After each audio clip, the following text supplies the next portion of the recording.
Let me begin by thanking all of you for your help in the victory that we won in the Democratic primary here in Michigan. And for the fact that we did really very, very well here in Traverse City. Thank you so much.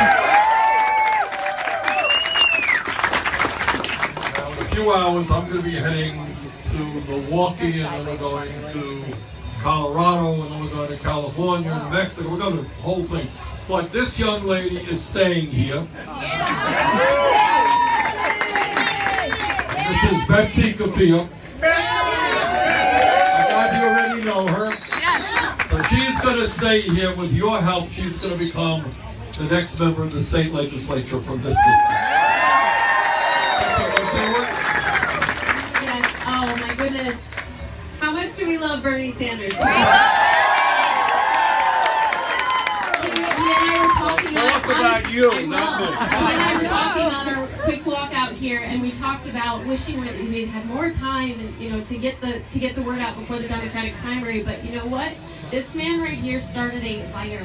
He started a fire in so many people. All of you standing here, and in me. He and you are the reason that I stepped up to run again, and it is time. It is time to elect a progressive to represent Grand Traverse County and become one of the first Bernie-crats in the state legislature.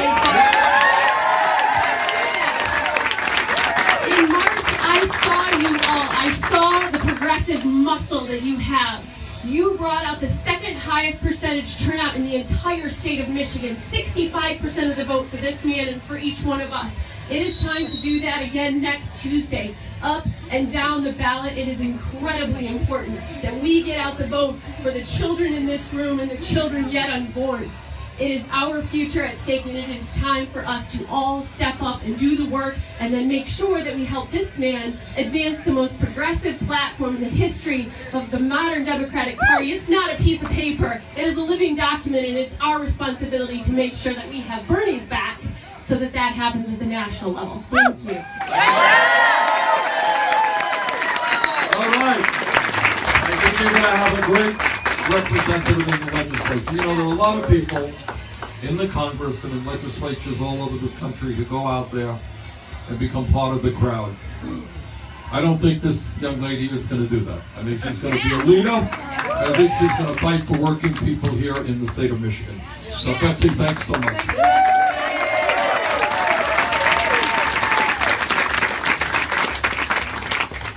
There's not much that I can say that you don't already know. You understand that it is absolutely imperative for so many reasons that we do everything that we can in the next 6 days to make sure that Donald Trump does not become president of the United States, and that Hillary Clinton does become our next president.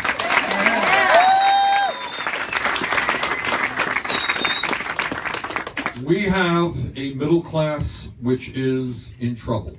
Now, we have come, our Republican friends kind of try to deny this, but everybody here knows that in the last 8 years, we have come a long way in undoing the damage of the Bush administration. Yes. You remember, if the Republicans don't, where we were 8 years ago today.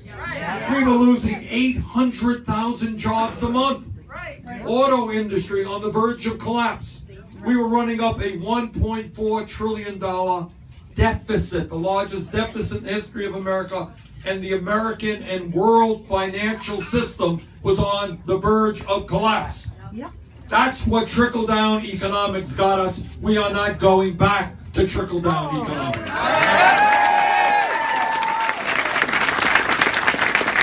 But we also understand that while we have made progress in the last 8 years, it is important to be honest and know that for the last 40 years, the middle class of this country has been in decline.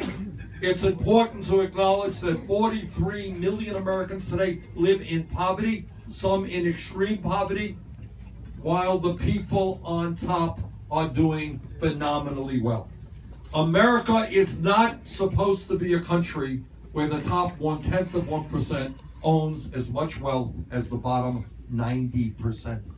It's not supposed to be a country where in Vermont, and I know in Michigan, people are working 2 or 3 jobs to cobble together the income and health care they need to take care of their families. People working so hard all over this country, and 52% of all new income is going to the top 1%. So what our job here in Michigan and throughout this country is to create an economy that works for all of us and not just the 1%. That's right.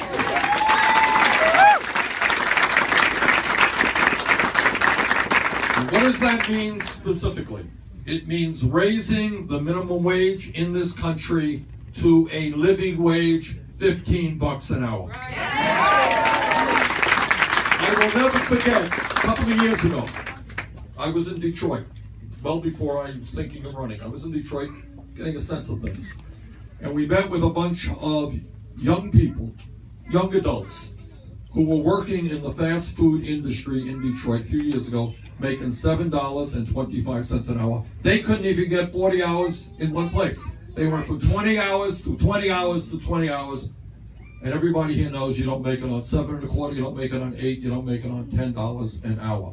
So we're going to fight to make sure that everybody in America who works 40 or 50 hours a week, that those people are not living in poverty. That is not a radical demand. That is an American statement of justice, and that is what we've got to accomplish.